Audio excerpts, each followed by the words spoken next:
Say yo.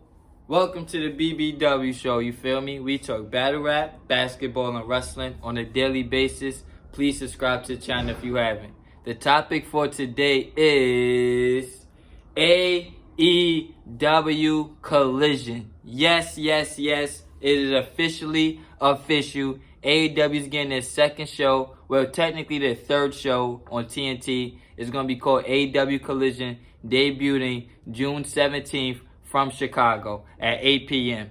That's a big deal. That's a very big deal. Now, I think the AEW creative has sucked. I'm not going to lie. I think it's been terrible for about a year, probably 9 months. AEW creative has been terrible. So I feel like they didn't need a second show. But I feel like it is a plus that Warner Discovery is giving them a second show. It is a very big deal. It shows how much faith that TNT has in AEW. Now, a few weeks ago, everybody was saying that this deal is going to be worth $1 billion. They was calling Tony Khan the $1 billion man. Like, I'm so glad I didn't report on it then. That was so stupid. They was not going to get $1 billion for Rampage, Dynamite, and Collision.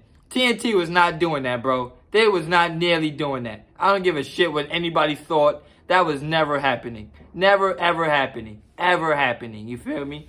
So, I'm not even surprised at this, especially with the writer's strike going on. If you don't know, Hollywood has a writer's strike going on. So, it's like, bet, you don't need to get writers for the show. We can just pay you, and we can have live programming every week. Why not? That's easy. Easy business. Easy business going on. You feel me? TNT is used to be a drama show with a lot of drama series. If there's a writer's strike, we don't know when we're going to have TV dramas. Why not just get Mad Wrestling? It's smart, bro. It's smart. It's honestly smart. And the basketball season about to be done. It's honestly smart, bro. It's honestly smart. So, here's the press release, right? TNT launches a second night of wrestling with AEW Collision, featuring headliners Thunder Rosa, Miro, Samoa Joe, Powerhouse Hobbs, and Andrade El Idolo. Wow. That's a big deal. That's a big deal. I'm not going to lie. Thunder Rosa we haven't seen on TV a lot. Miro we haven't seen in a year. Same with Andrade. It's like a lot of people that we haven't seen on Dynamite is going to be on the show. I don't know if that's a good thing or a negative thing because they can be used on Dynamite. Like, why aren't you using them on Dynamite? You feel me? Why aren't you using them on Dynamite? How come Andrade is on Collision instead of Sammy Guevara being on Collision and Andrade being on Dynamite? Why nobody thought of that? You feel me? Why nobody thought of that? How come Miro is not back on Dynamite? You feel me? So I don't know if this is going to be a positive. It seems like he's just putting everybody he doesn't want to deal with on this show. Honestly, Andrade, I don't want to deal with you, but you still on the contract, go over there. Miro, I don't want to deal with you, you still on the contract, go over there. That's what it kind of feels like to me. I'm not going to lie. It doesn't feel like a marquee thing. You feel me? But AEW Collision starting Saturday, June 17th. CM Punk was not in the press release. I feel, let's talk about this now. I feel every time something comes out about CM Punk and AEW, Dave Meltzer and the Wrestling Observer is the first ones to hate on it. Let's be honest. They're the first ones to hate on it. They're the first ones to come out with negative comments about CM Punk. Every time. When he's about to come back, they put out stuff about him needing to apologize. Every time CM Punk is about to come back, Dave Meltzer and Brian Alvarez always got a report. But then they say, we don't talk to nobody from AEW. But they always have this breaking news about CM Punk. It's like, bro, y'all need to stop that, bro. Say y'all sources or stop saying shit. Because they always do that. Every 2-3 months, it's, oh man, this CM Punk news. But yet they don't say where they got it from. Like, come on, bro. Come on. And then they say they don't play sides. Like, come on, bro. They are hurting this. They are definitely hurting this. Do I think CM Punk will be on the first episode of Collision? Of course.